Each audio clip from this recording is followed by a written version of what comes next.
Best of r/malicious compliance episode 143. Subscribe for Reddit videos daily. Wait for my ticket to appear in the system before paying? Okay, I'll wait. Back a few years ago in undergrad I took a summer class at the local community college instead of my university. Most of the time people would street park and walk to the campus as a parking pass was fairly expensive for just a month-long class. One day I got there late and all street parking was full, so I rolled the dice and parked in the actual lot. Some brief background. When you bought a parking pass you had to register it to your car, but since I did not pay for a pass my car wasn't in their system. As expected, I come out to a parking ticket and my windshield wiper blade, but honestly I wasn't too mad about it because it was only like $20. I take the ticket and my $20 check in hand to the off-site building where they handled such things and waited in line a solid 45 minutes. Once up to the counter I explain I have a ticket and they ask for my license plate so they can pull it up.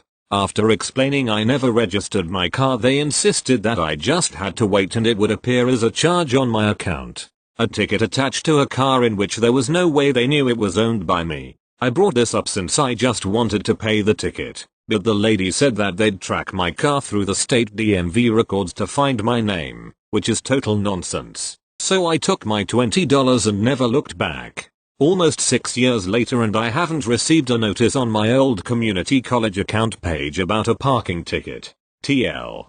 Doctor, I got a parking ticket from a college with no way to trace to me. I insisted on paying but got turned away until my name appeared in their system. It never did. Thank you. Next. I can't buy these anymore. I'll make them. I can't buy these anymore. I'll make them. You guys know the drill. On mobile, and if I have any spelling or grammar mistakes let me know. So I love stuffed animals. I'm gonna be honest here and say I'm addicted to them.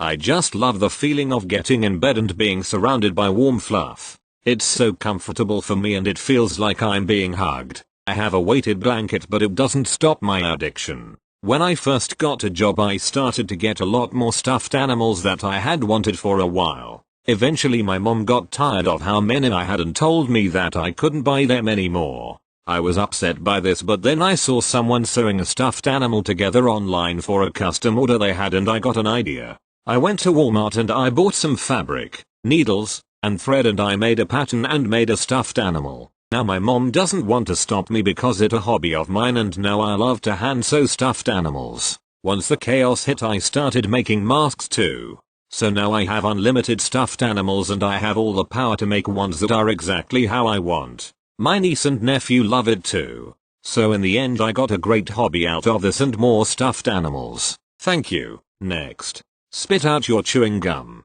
Okay. This was a friend of mine who did this, but I was there. In secondary school I was in bottom set for French. Mainly through wanting to be in class with my friends than anything, but also cause we pissed about a bit. It just wasn't in our interests as a subject, but were forced to take certain subjects like French. Anyway, as some kids do, after break my friend got into class chewing gum. Our teacher didn't notice for the first few minutes, but when she finally did she asked my friend to spit it out. Sure enough, friend does exactly as asked, spits it on the desk. Cue the US and laughs. Our teacher's a bit shocked. After being made to put it in the bin he's sent to our head of year to explain what happened. He got an after school detention but nothing else serious. Always does make me chuckle thinking about this. Was such a small thing but the immediate chew from my mate just does make me laugh. Thank you. Next. HR wasn't informed of changes in my working.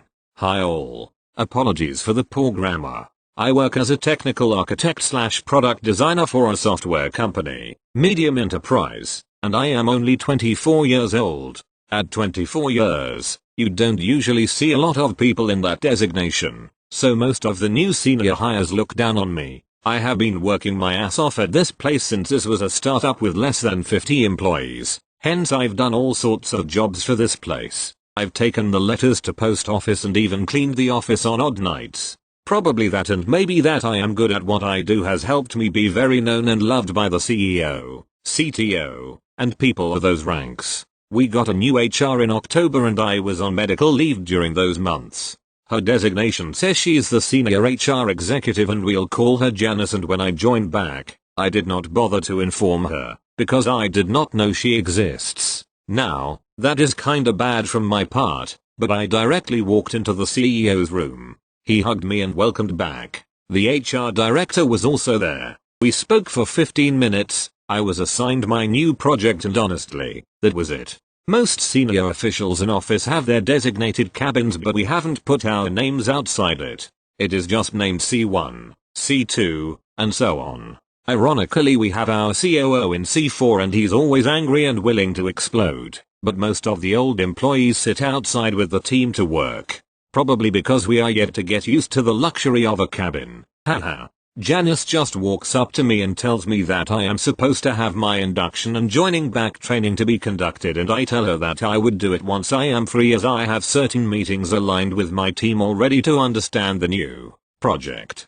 And trust me, I know the policies around as much or better than most people, so I did think that I was above her law.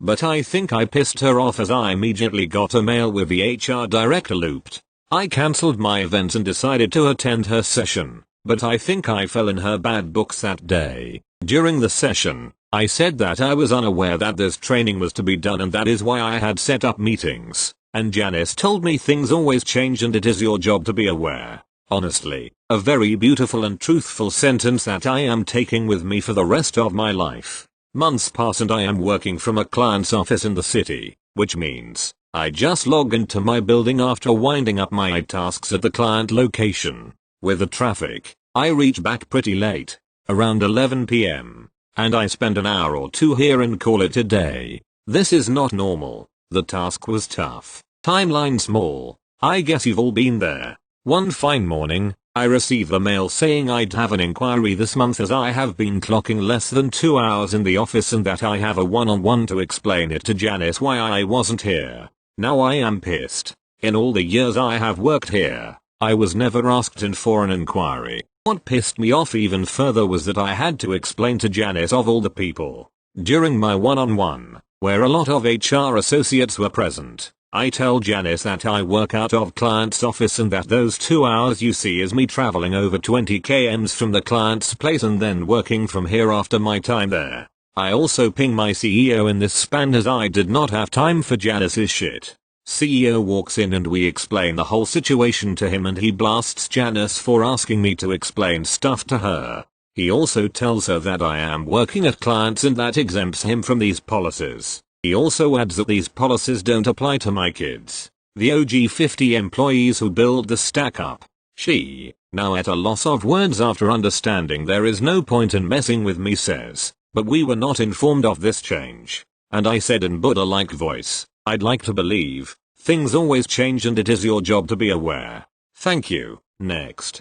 Returns require a ticket but you won't respond to tickets? Okay, I'll make you respond.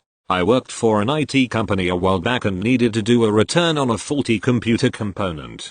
My tickets would be constantly closed as complete from the vendor with no information given. We realized they used the same ticketing system as us due to a loop created by auto responses back and forth from both systems. We stopped the issue on our side and said, oh well, that's good to know. After a few weeks and 50 plus tickets, I was no closer to a resolution. My strategy at that time was spamming them with tickets as they were very easy to create in their system. I tried calling.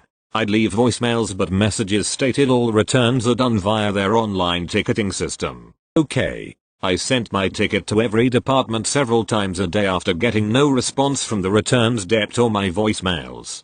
Clearly the tickets could be closed just as easily on their end with no care or repercussion. Then I realized I had the answer all along. I asked my boss to remove the new rules he had implemented to stop the loop of responses. He set another rule to basically auto-clear the response right after it's received and we have already auto-responded. This was to ensure it doesn't crash the ticketing system given this was generating a response every few seconds. And I was going to do this on 5 tickets. These responses also generate an email being sent back and forth. That should make for several hundred emails per minute. Better yet, I'm fairly certain images were getting relayed with each response. On an older or poorly set up system that's a whole lot of traffic and data coming in. Even worse if no one there knows what's happening or how to stop it. Many companies don't have an IT department due to overall need. They outsource to companies like mine to fulfill those needs. It took less than an hour. We received a frantic call from the vendor asking to stop the auto responses from our system because they didn't know how. It had basically taken down their email server because it was full and no one knew how to fix it. Oh, sorry about that. I'm glad you called though. I wasn't sure anyone worked at your company because I've been trying to contact you for weeks. We didn't notice a problem on our end, but we can see what's going on now. Must be a different setup. Weird. I had a credit for the part before we ended the call. I hung up the phone victorious, called the boss and told him to put the rule back. We never bought from them again. Edit. TLDR. Vendor keeps closing my tickets and won't answer. I let our system crash theirs due to auto responses. They called to ask us to stop. We did, and I got the credit from the vendor. Thank you. Next. Simple but satisfying. In my middle school, grades were 7th, 8th, and 9th. My 8th grade year, on the last day of school, somebody decided to light off a smoke bomb in the main building and it caused a big ruckus. Nobody got hurt or anything, but the school wasn't happy about it for understandable reasons. Fast forward 1 year, there's a new policy in place, no backpacks during the last week of school. We were still expected to get around to our classes with our books, homework, pencils, calculators, and whatever else was required. This meant they expected us to carry them around like a bunch of Little House on the Prairie dill holes. There was one caveat to this, because there were so many girls reaching that time in every girl's life, they allowed purses to be carried. I, being a young, petulant, smartass kinda boy, decided to borrow one of mom's purses for that week. I wore it with pride, and a smirk on my face. All of my teachers were amused, and let it go without issue. A few of my buddies followed suit after realizing how much easier it made my life. Thank you. Next.